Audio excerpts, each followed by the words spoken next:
Hello everyone, welcome back to our YouTube channel RB institute. लेकर आए हैं हम आपके लिए लाइव प्रोसेस चैप्टर का पार्ट 2। महा रिवीजन सीरीज चल रही है, इसमें हम 10th बोर्ड के लिए इंपॉर्टेंट टॉपिक्स लेकर आ रहे हैं। तो लाइव प्रोसेस चैप्टर का पार्ट 2 लेकर आए हैं, जिसमें हम रेस्पिरेशन समझेंगे, जिसमें हम ट्रांसपोर्टेशन समझेंगे एंड एक्सक्रीशन समझेंगे। पार्ट 1 में हम क्या देख चुके हैं? न्यूट्रिशन देख चुके हैं। हम उसमें देख चुके हैं कि ह्यूमन में डाइजेशन कैसे होता है, न्यूट्रिएंट कैसे लिए जाते हैं। अब देखो, जो पार्ट फर्स्ट में हमने जो भी फूड लिया था, जिससे भी न्यूट्रिशन लिया था, अब वो न्यूट्रिशन ड्राइव कैसे होगा। तो पार्ट 2 में देखेंगे वो न्यूट्रिशन कैसे ड्राइव होगा, कैसे ट्रांसपोर्ट होगा पूरी बॉडी में, एंड कैसे वेस्ट मटेरियल का एक्सक्रीशन होगा। ठीक है, तो फर्स्टली हम स्टार्ट करने वाले हैं रेस्पिरेशन। क्या होता है रेस्पिरेशन? तो रेस्पिरेशन में जो भी हमने न्यूट्रिएंट लिए थे, मतलब जो भी हमने फूड लिया था, अब ऑक्सीजन के हेल्प से उस फूड को हम ब्रेक करेंगे, तोड़ेंगे और उसमें से न्यूट्रिएंट निकालेंगे, उसमें से एनर्जी निकालेंगे। ठीक है, energy in the form of ATP निकलती है। एटीपी की फुल फॉर्म क्या है? Adenosine triphosphate. ठीक है, और ये प्रोसेस होता है आपका माइटोकॉन्ड्रिया के अंदर। तो चलिए स्टार्ट करते हैं रेस्पिरेशन। पहले तो आपको इसकी डेफिनेशन आनी चाहिए। What is respiration? The process by which a living being utilise the food to get the energy. It happens in the mitochondria and होता क्या है इसमें? ऑक्सीडेशन रिएक्शन होता है, जिससे एटीपी का फॉर्मेशन होता है। और आपने पढ़ रखा होगा कि ATP is energy source of cell. किसी भी सेल के लिए जो एटीपी है वो एनर्जी करेंसी है, एनर्जी सोर्स है। ठीक है, अब हम पढ़ेंगे कि रेस्पिरेशन के टाइप क्या है। रेस्पिरेशन के दो टाइप्स है, एक एरोबिक रेस्पिरेशन है, एक एनारोबिक रेस्पिरेशन है। आपको ये पता होना चाहिए कि जो एरोबिक है, एरोबिक का मतलब क्या होता है? एरो का मतलब होता है एयर। एयर जिसमें एरो आ जाएगा, एरोबिक। एरोबिक मींस एयर के प्रेजेंस में जो भी रेस्पिरेशन होगा वो एयर के प्रेजेंस में होगा। जबकि एनारोबिक का मतलब क्या होता है? एनारोबिक का मतलब है ऑक्सीजन के बिना। ठीक है, तो ऑक्सीजन के बिना रेस्पिरेशन होगा, ऑक्सीजन के साथ रेस्पिरेशन होगा। तो क्या डिफरेंस है? डिफरेंस एग्जाम में पूछा जाता है, तो आपको पता होना चाहिए। फर्स्ट डिफरेंस इज कि प्रेजेंस ऑफ ऑक्सीजन, यहां पे ऑक्सीजन का प्रेजेंस होगा एंड इसमें क्या होगा? ऑक्सीजन का अब्सेंस होगा। सेकेंड डिफरेंस इज कि ये माइटोकॉन्ड्रियम होता है। माइटोकॉन्ड्रियम में ऑक्सीजन के हेल्प से क्या होगा? एटीपी फॉर्मेशन होगा, एनर्जी बनेगी। जबकि ये होता है आपका साइटोप्लाज्म में। आपने सेल पढ़ रखा है, सेल के अंदर डिफरेंट वो होते हैं, ऑर्गेनल्स होते हैं, माइटोकॉन्ड्रिया होता है, साइटोप्लाज्म होता है। ठीक है, तो थर्ड है आपका difference, more amount of energy. जब भी एरोबिक रेस्पिरेशन होगा आपको बहुत सारी एनर्जी मिलेगी। ऐसा बोला जाता है 38, आप हायर क्लासेस में पढ़ोगे कि 38 एटीपीज का निर्माण होता है जब एरोबिक रेस्पिरेशन होता है।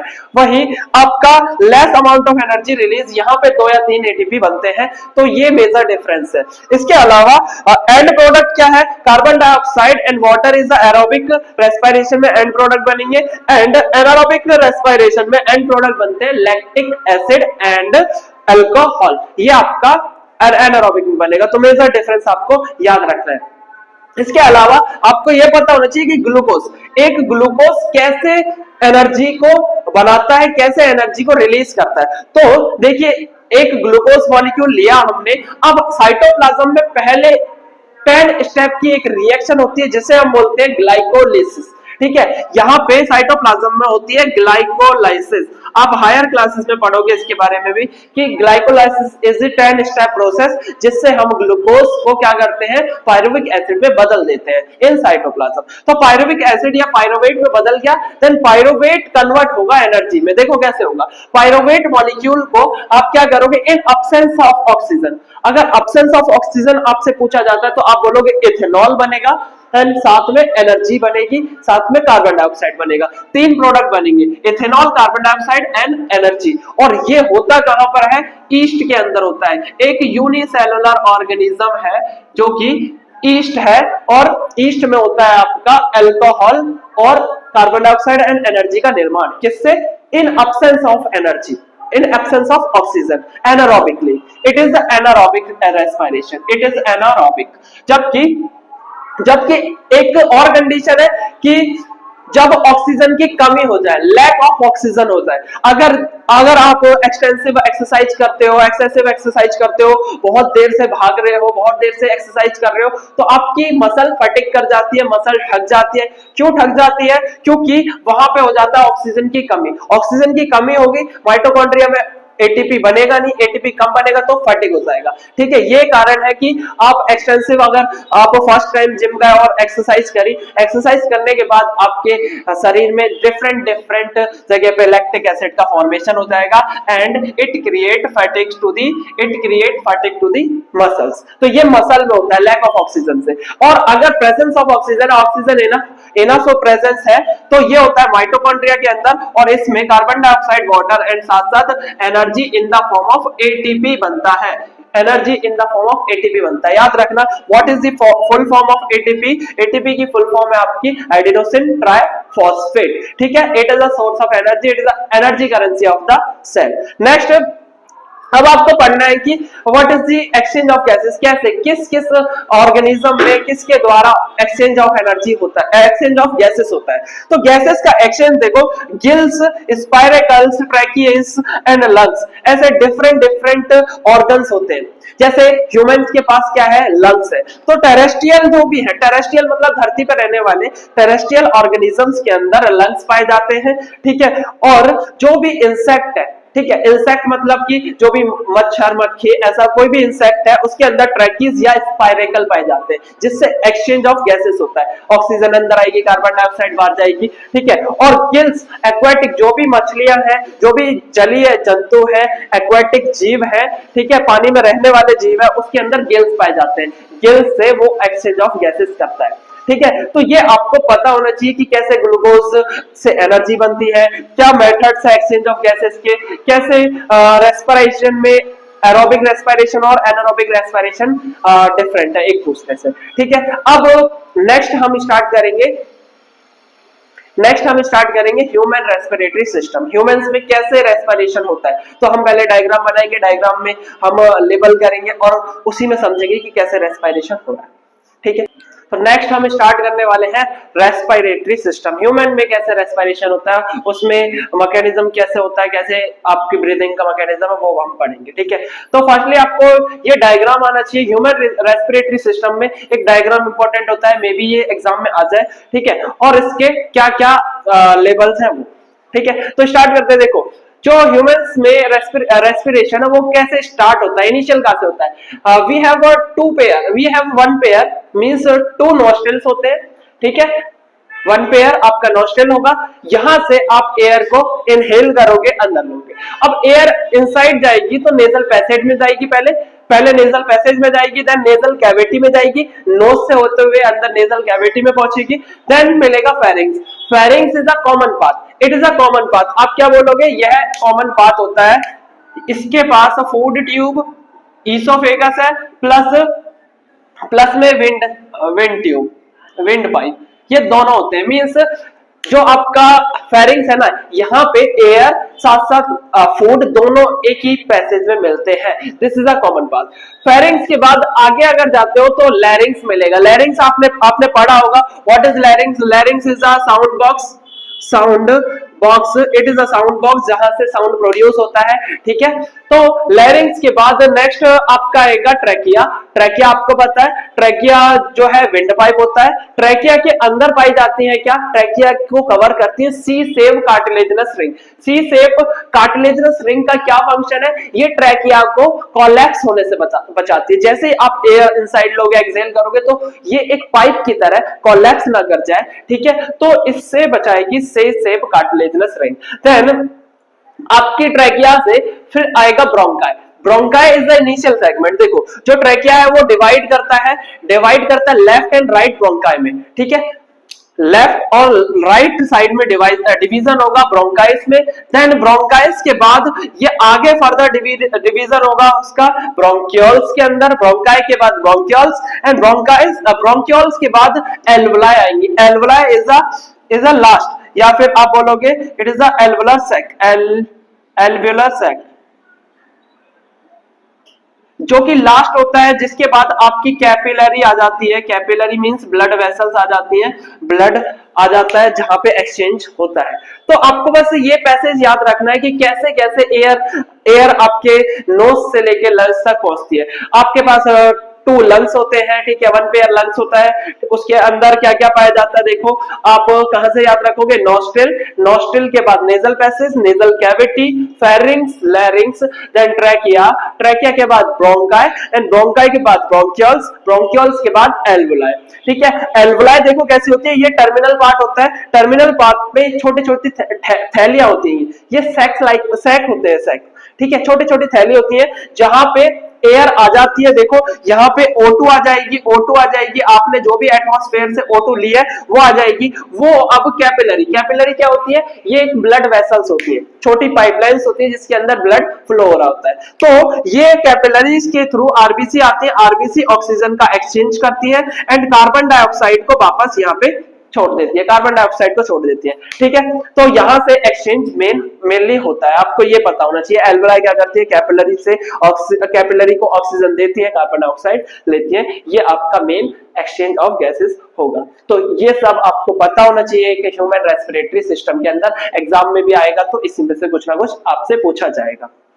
नेक्स्ट आपको ये पता होना चाहिए मैकेनिज्म ऑफ ब्रीदिंग क्या है, ब्रीदिंग कैसे करोगे आप, कैसे क्या मैकेनिज्म है ह्यूमंस के अंदर ब्रीदिंग का। तो आपको दो चीजें याद रखनी है, पहला इनहेलेशन, दूसरा एक्सहेलेशन। इनहेलेशन मतलब इंस्पिरेशन, इंस्पायरेशन कितना ऑक्सीजन तुम इनसाइड ले रहे हो, और एक्सहेलेशन मतलब एक्सपायर करना, बाहर निकालना उसको ऑक्सीजन कार्बन डाइऑक्साइड को। तो इनहेलेशन और एक्सहेलेशन में कुछ आपकी मूवमेंट होती है, चेस्ट मूवमेंट होती है, वो लंग्स की मूवमेंट होती है। देखो क्या क्या मूवमेंट है इसमें। इनहेलेशन जैसे ही तुम सांस अंदर लोगे, एयर इनसाइड लोगे, तो जो आपकी चेस्ट कैविटी है, थोरेसिक कैविटी है, वो एक्सपेंड करेगी, ठीक है। अगर आपने इनसाइड एयर ली तो चेस्ट कैविटी ऊपर की तरफ उठ जाएगी, ठीक है, एक्सपेंड कर जाएगी। जबकि एक्सहेलेशन करते हो, जब एयर बाहर छोड़ देते हो तो वो रिलैक्स हो जाती है, फिर से कॉन्ट्रैक्ट हो जाती है, ठीक है। Then ribs moves upward, ribs lift upward. Ribs क्या होती है, पसलियां, जो आपको पता होगा 12 पेयर्स आपकी रिब्स होती है, मींस ये जो रिब्स है ये कवर करती है। Ribs, what is ribs, ribs क्या करती है, ये रिब केज बनाती है, एक केज बनाती है जिसके अंदर लंग्स होता है, जिसके अंदर लंग्स पाया जाता है, ठीक है। हड्डियों का एक ढांचा है जिसके अंदर आपका लंग्स प्रेजेंट होता है। तो रिब्स होती है वो अपवर्ड लिफ्ट हो जाती है। देन एक्सपायरेशन करोगे तो रिब्स वापस से नॉर्मल हो जाएंगे, ठीक है, डाउनवर्ड। देन डायफ्राम, आपने यहां देखा होगा इस रेस्पिरेटरी सिस्टम में एक डायफ्राम है, मस्कुलर स्ट्रक्चर है डायफ्राम, ये भी हेल्प करता है रेस्पिरेशन में। नॉर्मली इसका शेप डॉम शेप होता है, it is a dome shape, normally it is a dome shape, but जब हम इनहेलेशन करते हैं, इनहेलेशन, तो ये डॉम शेप से फ्लैट शेप हो जाता है, ठीक है।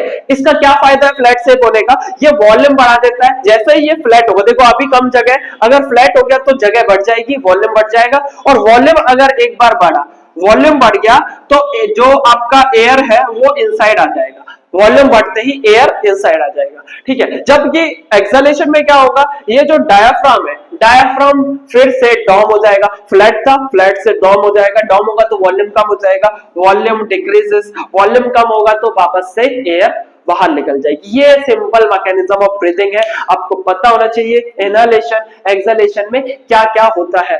इनहेलेशन में आपका डायफ्राम कैसा हो जाता है, फ्लैट हो जाता है। एक्सहेलेशन में डायफ्राम कैसा हो जाता है, डॉम शेप हो जाता है। इनहेलेशन में आपकी रिब्स अपवर्ड मूव करती है, जबकि एक्सहेलेशन में ये डाउनवर्ड मूव करती है, ठीक है। वॉल्यूम बढ़ जाता है इनहेलेशन में, एक्सहेलेशन में वॉल्यूम घट जाता है। ये सिंपल मैकेनिज्म ऑफ ब्रीदिंग है, आपको इतना सब कुछ आना चाहिए रेस्पिरेटरी सिस्टम में, और ये इंपॉर्टेंट थिंग्स है, ठीक है। अब नेक्स्ट हम जो स्टार्ट करेंगे वो है आपका ट्रांसपोर्टेशन सिस्टम, ठीक है।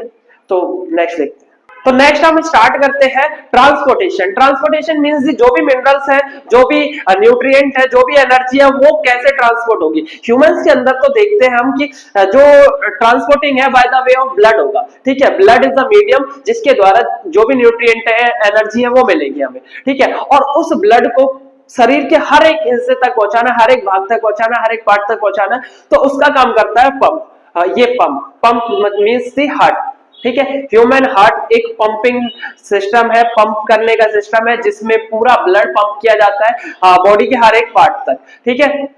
तो हमें देखना है कैसे ट्रांसपोर्ट होगा। ऐसे ही जो प्लांट्स है उसमें भी कोई ट्रांसपोर्टेशन सिस्टम होता है, उसमें भी न्यूट्रिएंट्स को, मिनरल्स को, आयंस को, फूड को ट्रांसपोर्ट किया जाता है, वो भी हमें देखना है। ठीक है, तो स्टार्ट करते हैं फर्स्ट ट्रांसपोर्टेशन। तो human heart, human heart exam के लिए बहुत इंपॉर्टेंट टॉपिक है, ये आ सकता है सीबीएसई बोर्ड में, बहुत सारे क्वेश्चन पूछे जाएंगे इससे। तो देखो, देखते हैं हम इसमें क्या क्या पार्ट्स है। तो ह्यूमन हार्ट में 4 चैम्बर होते हैं। It contains 4 chamber. ठीक है, कितने चैम्बर पाए जाएंगे इसमें? 4 चैम्बर। 4 चैम्बर पाए जाते हैं। कौन से चैम्बर है? चैम्बर का नाम आपको याद रखना है। First right atrium, left atrium, right ventricle, left ventricle. ठीक है, ये 4 चैम्बर होते हैं। एक आपका क्रोकोडाइल है जिसके अंदर 4 चैम्बर हार्ट होता है। ठीक है, और ह्यूमंस के अंदर 4 चैम्बर हार्ट है।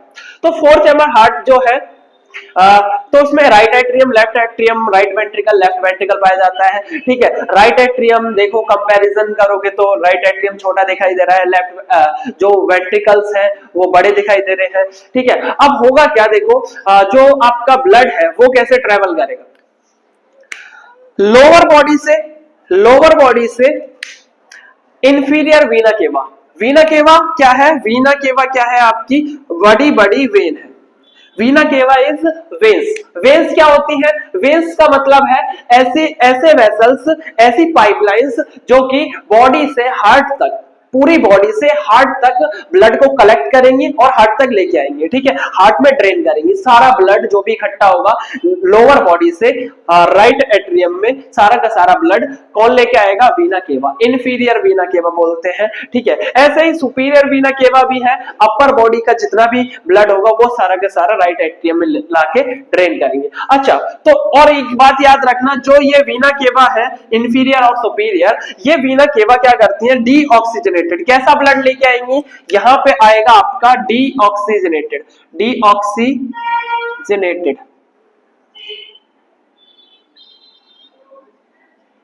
मींस ऐसा ब्लड जिसके अंदर ऑक्सीजन कम होगा और CO2 ज्यादा होगा। ठीक है, ये है डीऑक्सीजनेटेड ब्लड। सारा डीऑक्सीजनेटेड ब्लड लोअर बॉडी से अपर बॉडी का, lower body and upper body का राइट एट्रियम में आके ड्रेन कर जाएगा। अब राइट एट्रियम में आने के बाद ये कहां ट्रेवल करेगा? राइट एट्रियम से ये जाएगा राइट वेंट्रिकल में। राइट वेंट्रिकल में जाएगा और होगा क्या? यहाँ पे कॉन्ट्रैक्शन होगा। देखो, जो ह्यूमन का हार्ट है ना, ये एक ऑटो कॉन्ट्रैक्टिलिटी को शो करता है। ऑटो कॉन्ट्रैक्टिलिटी मींस अपने आप ये कॉन्ट्रैक्ट करता है। ठीक है, तो जैसे ही राइट एट्रियम कॉन्ट्रैक्ट करेगा, कॉन्ट्रैक्ट करने के बाद सारा ब्लड राइट वेंट्रिकल में भर जाएगा। ठीक है, राइट वेंट्रिकल में सारा ब्लड भरने के बाद फिर से वेंट्रिकल कॉन्ट्रैक्ट करेंगे। वेंट्रिकल कॉन्ट्रैक्ट करेगा तो कहां जाएगा? पल्मोनरी आर्टरी के थ्रू लंग्स में जाएगा।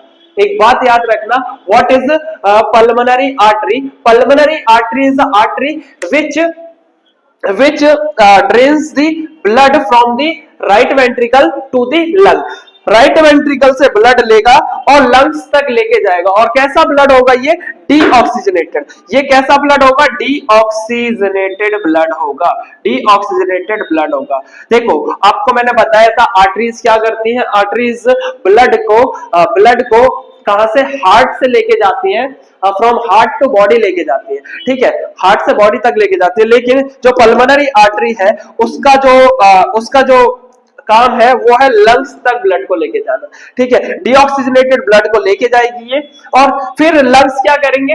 ऑक्सीजनेशन करेंगे। हमने अभी पढ़ा था रेस्पिरेटरी सिस्टम में कि कैसे ब्लड वेसल्स जो होती है, जो कैपिलरीज जो होती है, वो एल्वोलाई से ऑक्सीजन लेती है, कार्बन डाइऑक्साइड ट्रांसपोर्ट करती है। तो लंग्स क्या करेगा? ऑक्सीजनेशन करेगा ब्लड का। जैसे ही ऑक्सीजनेशन हुआ तो अब वो अपनी वेन्स के थ्रू, वो किसके थ्रू?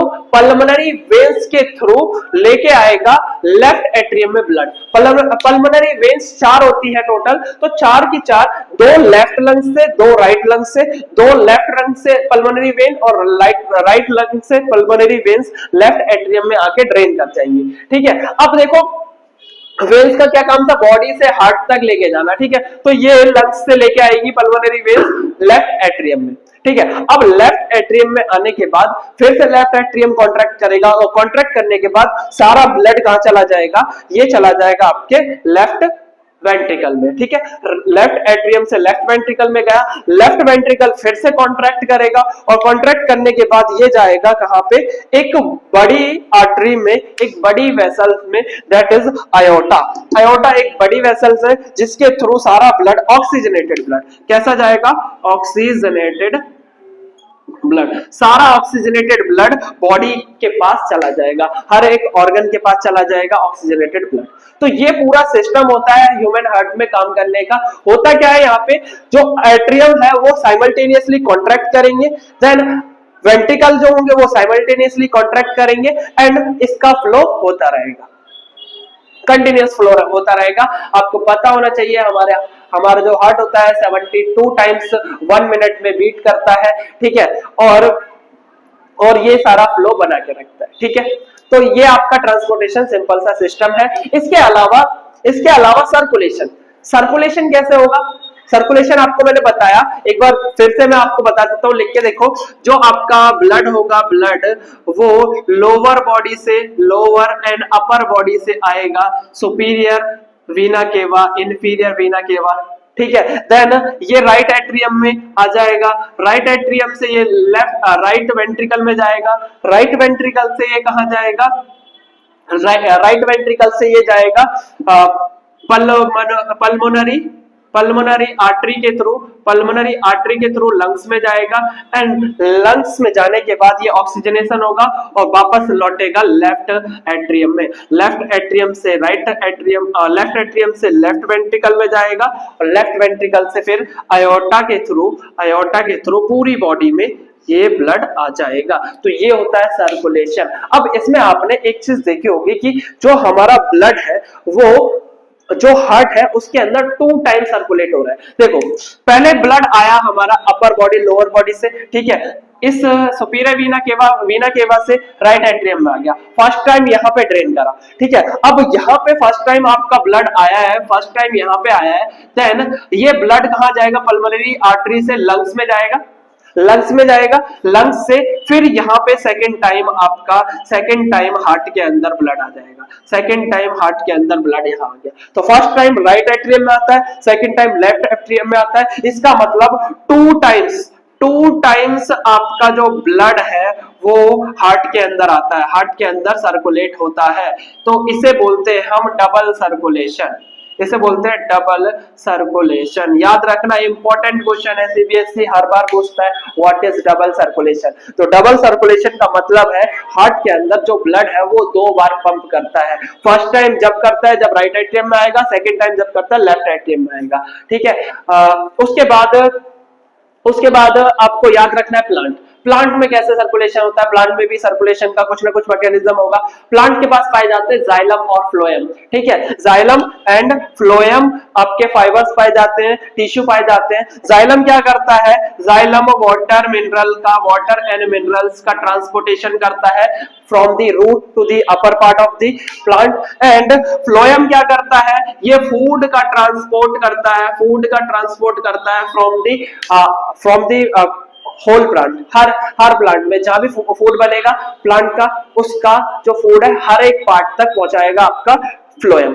जो जाइलम होता है वो यूनिडायरेक्शन होता है, मतलब रूट से लेके अपर पार्ट तक लेके जाएगा, लेकिन जो फ्लोएम होता है वो मल्टी डायरेक्शनल वर्क करता है, हर एक पार्ट तक फूड पहुंचाता है। तो ये है आपका ट्रांसपोर्टेशन सिस्टम का इंपॉर्टेंट पार्ट, ठीक है। और भी पार्ट है लेकिन वो आपका अपने आप थोड़ा सा पढ़ना पड़ेगा, क्योंकि मैं यहाँ पे आपको बस बोर्ड से रिलेटेड इंपॉर्टेंट टॉपिक कराने आया हूं, ठीक है। तो ये आपको अच्छे से पढ़ लेना है।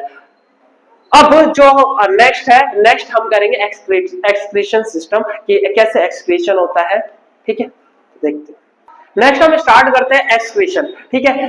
जैसे हमने ट्रांसपोर्टेशन देखा, ट्रांसपोर्टेशन में आपने एनर्जी कैसे लेते हैं हम कैसे ब्लड के थ्रू, हार्ट के थ्रू, पूरे बॉडी में कैसे हम एनर्जी को पहुंचाते हैं। अब हम करेंगे कि वेस्ट मटेरियल को कैसे हम रिमूव करें। Excretion is the method by which the removal of harmful substance from the body. Excretion system ऐसा वो सिस्टम है जिससे हम रिमूव करते हैं हार्मफुल सब्सटेंस को, ठीक है। अगर हम ह्यूमंस की बात करें तो ह्यूमंस में क्या होता है एक्सक्रीटरी सिस्टम, किडनीज, ठीक है, हमारे पास होती है किडनीज, किडनी से हम एक्सक्रीटरी प्रोडक्ट को रिमूव करते हैं। देखो ह्यूमन एक्सक्रीटरी सिस्टम का भी छोटा सा डायग्राम है, ये आपको आना चाहिए। इसमें होता क्या क्या है, अ पेयर ऑफ किडनी होती है, इसमें क्या क्या चीज कंटेन है ये बताओ। एक पेयर ऑफ किडनी होगी 1 और 2, राइट किडनी लेफ्ट किडनी, ठीक है, और इसमें एक पेयर ऑफ यूरेटर होगा, देखो 2 यूरेटर है, एक यूरिनरी ब्लैडर होगा एंड एक होगा यूरेथ्रा, ठीक है, ये इसके अंदर होता है, आपको पता होना चाहिए। अ पेयर ऑफ किडनी होता है, अ पेयर ऑफ यूरेटर होता है, एक यूरेथ्रा होता है, एक आपका यूरिनरी ब्लैडर होता है। अब देखो राइट किडनी और लेफ्ट किडनी, किडनी पहले तो शेप आपको पता होना चाहिए, जो किडनी का शेप होता है वो बीन शेप होता है, बीन शेप की किडनी होती है, ठीक है, और ये लेटरली बॉडी के लेटरली प्लेस्ड होती है, ऐसा नहीं कि स्टमक होगा, स्टमक के लेटरली पीछे की तरफ किडनी सिचुएटेड होती है। अब देखो जो आपकी लेफ्ट किडनी है और राइट किडनी है उसकी पोजीशन में भी डिफरेंस है, ठीक है, जो लेफ्ट किडनी है और राइट किडनी है उसमें देखो राइट किडनी थोड़ी सी ऊपर है और लेफ्ट किडनी थोड़ी सी नीचे है, ठीक है, क्यों नीचे है इसका भी आपको पता होना चाहिए, ड्यू टू लीवर। एक मिनट रुकना। तो राइट और लेफ्ट किडनी देख रहे थे, राइट किडनी और लेफ्ट किडनी में थोड़ी सी पोजीशन का डिफरेंस होता है। जो राइट किडनी होती है स्लाइटली लोअर होती है due to presence of liver, उसके ऊपर थोड़ा सा लीवर आता है इसलिए वो थोड़ी सी स्लाइटली डाउन होती है एंड ये थोड़ी सी अपर होती है, ठीक है। बीन शेप की होती है हमने देख लिया, और इसमें पेयर ऑफ किडनी होता है, पेयर ऑफ यूरेटर होता है, एक यूरिनरी ब्लैडर, एक यूरेथ्रा पाया जाता है, ठीक है। तो सिंपल सा डायग्राम एग्जाम में बनाने को आ सकता है, इसलिए आपको आना चाहिए ये बनाने, ठीक है। सिंपल ये देखने के बाद अब जो किडनी है उसकी फंक्शनल यूनिट क्या है, what is the functional unit of kidney, kidney की फंक्शनल यूनिट को हम नेफ्रॉन बोलते हैं, ठीक है, मतलब किडनी के अंदर भी नेफ्रॉन्स होते हैं, नेफ्रॉन्स के द्वारा ही फिल्ट्रेशन या फिर आप बोलो यूरिन का फॉर्मेशन किया जाता है। तो देखो नेफ्रॉन का एक स्ट्रक्चर बना रखा है, ये भी इंपॉर्टेंट है एग्जाम के लिए। नेफ्रॉन में होता क्या क्या है देखो, बोमन्स कैप्सूल होगा एक, ये बोमन्स कैप्सूल के ऊपर कैपिलरी आ रही होगी, कैपिलरी फॉर्म करेगी एक glomerulus, glomerulus is a tuft of capillary, it is tuft of capillary, capillary का टफ्ट है, टफ्ट मींस गुच्छा, गुच्छा एक कैपिलरी का गुच्छा होता है, ठीक है। तो बोमन्स कैप्सूल है, देन बोमन्स कैप्सूल के आगे ये ट्रेवल करेगा कहां पे, ये आगे आपको ट्यूब्यूल मिलेगी, इसे बोलते हैं हम proximal convoluted tubule, proximal convoluted tubule, convoluted का मतलब है थोड़ी सी मुड़ी हुई, ठीक है, कन्वोल्यूटेड है यहाँ पे। प्रॉक्सिमल कन्वोल्यूटेड टिब्यूल के बाद आपको मिलेगा लूप ऑफ हेनले, एक लूप मिलेगा ये, और देन मिलेगा DCT distal convoluted tubule, then collecting duct, ठीक है, कलेक्टिंग डक्ट। अब देखो यूरिन का फॉर्मेशन होता कैसे, कैपिलरी ब्लड लेके आती है हार्ट से, अब ब्लड जो भी होगा वो मतलब उसके अंदर वेस्ट मटेरियल होगा, ठीक है, अब वो वेस्ट मटेरियल यहाँ पे आएगा, ठीक है। अब यहाँ पे जो बोमन्स कैप्सूल है यहाँ से होगा फिल्ट्रेशन, यहाँ पे क्या होगा, फिल्ट्रेशन होगा। अब यहाँ फिल्ट्रेशन होने के बाद जो भी फिल्ट्रेट होगा, जो भी वेस्ट मटेरियल फिल्ट्रेट हो गया वो आ जाएगा आपका प्रॉक्सिमल कन्वोल्यूटेड टिब्यूल में। प्रॉक्सिमल कन्वोल्यूटेड टिब्यूल में क्या होगा, जो भी आपका वेस्ट मटेरियल वो ट्रेवल करेगा, ठीक है, एसेंशियल न्यूट्रिएंट क्या होंगे वापस से रीअब्जॉर्ब कर लिए जाएंगे बॉडी के द्वारा एंड वेस्ट मटेरियल इसके अंदर आ जाएगा, ठीक है। तो अब ये आगे ट्रेवल करेगा, देन ये जाएगा कहां पे, लूप ऑफ हेनले में। लूप ऑफ हेनले के पार्ट है, एक डिसेंडिंग लूप ऑफ हेनले, एक असेंडिंग। डिसेंडिंग मींस नीचे जाने वाला loop of Henley, ascending means ऊपर आने वाला लूप ऑफ हेनले। अब डिसेंडिंग वाले में क्या होगा, जितना भी पानी होगा, जितना भी वाटर होगा ना, water is essential for life, हमारे लिए वाटर को कंजर्व करना जरूरी है, तो वाटर को कंजर्व कर लिया जाएगा डिसेंडिंग लिम्ब में। और असेंडिंग लिम्ब में क्या होगा, असेंडिंग लिम्ब में इसका सोडियम जो आयंस है उसका रिअब्जॉर्प्शन हो जाएगा, ठीक है। अब क्या होगा, ये आगे जाएगा, आगे डिस्टल कन्वोल्यूटेड टिब्यूल में सेलेक्टिवली कुछ आयंस को हम क्या करेंगे, एब्जॉर्ब कर लेंगे, कुछ आयंस को हम रिलीज कर देंगे, ठीक है। उसके बाद ये कलेक्टिंग डक्ट होगी, कलेक्टिंग डक्ट में बहुत सारे नेफ्रॉन ओपन होते हैं, ठीक है, ऐसा नहीं है सिंगल नेफ्रॉन ओपन होगा, यहाँ पे बहुत सारे नेफ्रॉन आके इकट्ठे हो रहे होंगे, ठीक है। साथ ही साथ एक चीज और याद रखना, कलेक्टिंग डक्ट क्या करती है, कुछ amount of urea, urea is waste material for our body, लेकिन जो आपकी कलेक्टिंग डक्ट है कुछ अमाउंट में यूरिया को बाहर छोड़ देती है और यूरिया आपका इसके अंदर एंटर कर जाता है ट्यूब्यूल के अंदर। क्यों?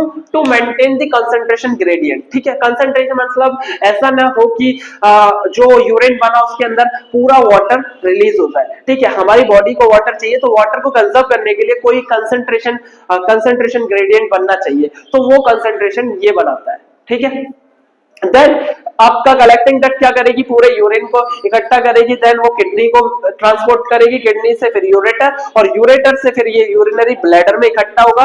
ये यूरिनरी ब्लैडर है, देखो कुछ टाइम तक यूरिनरी ब्लैडर के अंदर यूरिन इकट्ठा होता है, देन रिफ्लेक्स आता है। ठीक है, एक ब्रेन रिफ्लेक्स भेजता है कि यूरिन करना चाहिए, देन यूरेथ्रा के थ्रू ये यूरिन आउटसाइड द बॉडी हो जाता है, और यूरिन के अंदर यूरिया और हार्मफुल सब्सटेंस होते हैं। ठीक है, और यूरिन का जो कलर है, अगर आपको बताऊं यूरिन का कलर है, इसके अंदर एक पिगमेंट पाया जाता है, पिगमेंट का नाम है आपका यूरोक्रोम। यूरोक्रोम पिगमेंट के वजह से ही इसके अंदर कलर आता है। ठीक है, तो ये आपको आना चाहिए कि कैसे एक नेफ्रॉन वर्क करता है, कैसे नेफ्रॉन का डायग्राम बनाना है। अच्छा, अब फिल्ट्रेशन, जो आपका यूरिन फॉर्मेशन होता है, उसके यूरिन फॉर्मेशन के 3 स्टेप होते हैं, इंपॉर्टेंट स्टेप है, glomerular filtration, tubular reabsorption and secretion. आपको बताया मैंने, ग्लोमेरुलर फिल्ट्रेशन का मतलब है ग्लोमेरुलस और कैपिलरी क्या करती है? फिल्टर करती है। इसके बीच में फिल्ट्रेशन स्लिट होती है, छलनी देखी होगी आपने, जिससे चाय को आप छानते हो, वैसे ही यहाँ पे स्लिट बने होते हैं, जहां से ये जो आपका ब्लड है वो छनते हुए ब्लड के अंदर से वेस्ट मटेरियल सारा का सारा ट्यूब्यूल के अंदर आ जाएगा। आरबीसी, बड़े प्रोटीन ये इसके अंदर से नहीं निकल पाते, तो जो भी यूरिया होगा, वेस्ट मटेरियल होगा, इसके अंदर आ जाएगा, वाटर होगा वो भी इसके अंदर आ जाएगा। देन क्या होगा? Tubular reabsorption. रीअब्जॉर्प्शन मतलब जो भी एसेंशियल न्यूट्रिएंट है ना, हमारे लिए पोटेशियम है, सोडियम है, क्लोराइड है, वाटर है, इसे हम रीअब्जॉर्ब कर लेंगे, हमारी बॉडी क्या करेगी? रीअब्जॉर्ब कर लेगी। एंड ट्यूबुलर सिक्रेशन का मतलब क्या? सिक्रेशन मतलब जो भी वेस्ट मटेरियल है उसे हम वापस से ट्यूब्यूल के अंदर सिक्रेट कर देंगे, एंड देन ये यूरिन के थ्रू आउटसाइड द बॉडी चला जाएगा। This is a simple method. देखा, ऐसे आपका नेफ्रॉन वर्क करता है। अच्छा, अगर किडनी अच्छे से फिल्टर ना कर पाए, किडनी फेल हो जाए, किडनी काम ना करे, तो इसके लिए हम क्या करते हैं? फिर हमें हीमोडायलिसिस कराना पड़ता है। क्या कराना पड़ता है? हीमोडायलिसिस कराना पड़ता है, हीमोडायलिसिस कराना पड़ता है। हीमोडायलिसिस इज आर्टिफिशियल किडनी, मतलब जो भी हमारा ब्लड होगा वो हीमोडायलिसिस बड़ी सी मशीन होगी, उसमें जाएगा, देन उसमें से फिल्टर करेगा, देन वापस से ब्लड को हमारे अंदर डाल दिया जाएगा। ये हीमोडायलिसिस होता है। ठीक है, अगर आपकी छोटी सी किडनी काम ना करे तो बड़ी सी मशीन से हमें ये फिल्टर कराना पड़ता है। ये है आपका simple excretory system of human beings. ठीक है, इसके अलावा प्लांट कैसे करते होंगे? प्लांट में भी स्टोमेटा है, प्लांट रेजिन्स बनाते हैं, गम्स बनाते हैं, और कार्बन डाइऑक्साइड गैसेस का ट्रांसपोर्ट, ट्रांसपीरेशन, ये सारा प्लांट भी करते हैं। ठीक है, तो आपके लिए ये इंपॉर्टेंट था, मैंने इंपॉर्टेंट पूरा आपको करा दिया है। लाइव प्रोसेस में क्या क्या इंपॉर्टेंट टॉपिक्स है, क्या क्या इंपॉर्टेंट आपका क्वेश्चन बन सकते हैं, वो मैंने आपको बता दिए हैं। ठीक है, तो अच्छे से पढ़ो, इसे अच्छे से कवर करो और मेहनत करते रहो, आप अच्छे मार्क्स गेन करोगे। All the best.